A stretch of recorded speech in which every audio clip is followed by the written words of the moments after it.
There's something called contagion. So contagion works like when we used the example of Stuart Milne. You said to me, I don't know how you predicted this, but you said, you've shown me data and you says this was going to happen. And he says, this is what's happened here. And I says, this is going to affect the house builders here. Yeah. And you were baffled because you were like, I don't know how you can work this out. Well, the contagion is that if something happens over here, it filters through the system. And what happens is, generally speaking, the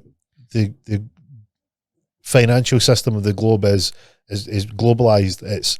Everything's so interconnected that it's like if you threw a stone in the pond, that might hit there, but the ripple effect comes across. And that's what we're seeing at the moment is that ripple effect comes across when banks are under pressure. And when that unsettles the financial sector, then they tighten up. They're not as they're not as keen to lend. They're worried about their asset book. They're worried about people's ability to pay back these loans that they've given, particularly mortgages. So they're looking at this now, like look through the bank's lens. They're going, right, we lent all this money at 1%.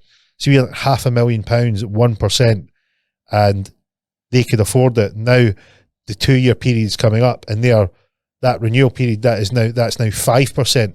Yeah. How are they going to afford it? And what they would do is if that person then came to us today, how much would we lend them? Well, we would be struggling to lend them 250,000, but they've got borrowing with the bank for £500,000. So something's got to give. That is amazing, by the way, all that, because that's where it all comes from. It comes from the top, and it starts rippling through to even stupid things like we spoke about the other day, like try to get that strategy that a lot of people try and use now in property, residential property, is buy a property, do it up, try and rinse your money and get a high revalue and go again. And I'm getting loads of investors coming on the phone to me saying that I've got this money, I want to do this, and I'm going to rinse it back out, and then we'll go again, we'll buy another one. I've got 10 properties in 3 years. No, we're going to work. Yep. And we seen an example the other day. Yep. And that's coming from that top end ripple effect coming down to people. They're coming out to revalue properties. You're not going to get high value anymore. The way things are going on. When this is what we're seeing in terms of so that ripple effect where the values are being downvalued, that ripple effect comes from what's happened in the past, and we're seeing that ripple effect now.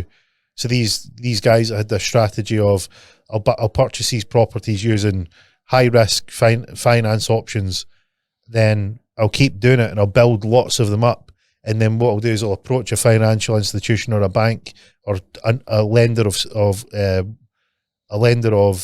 these types of products. Yeah, I'll approach them, I'll refinance a whole lot. I can then pay off the high risk strategy financing tool, and then I'll be left with these properties that don't cost me anything, or I've got the majority, if not all, or a surplus of my money out. Yeah. And that's the method.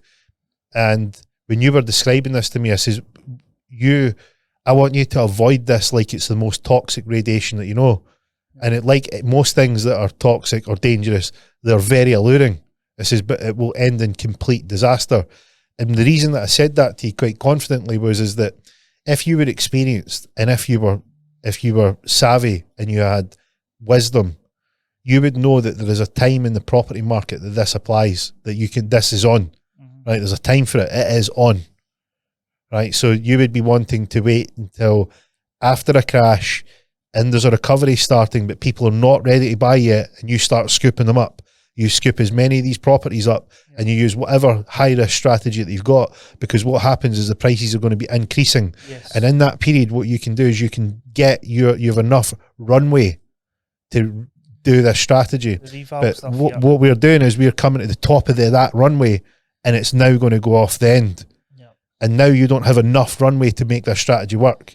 And what happens is you go over the other side, and then all these high-risk financial lending tools, they then come a cropper, because one, they're high interest rates.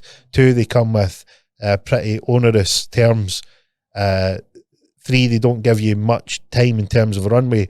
And four, they're usually secured on the assets that you're buying. So it is a recipe for disaster if you're getting to the end of the runway. And just like I've described to you, the bank contagion falls into this, along with rising interest rates. I have news for you. The runway, we've got 100 meters left. Yeah. And it's off the edge.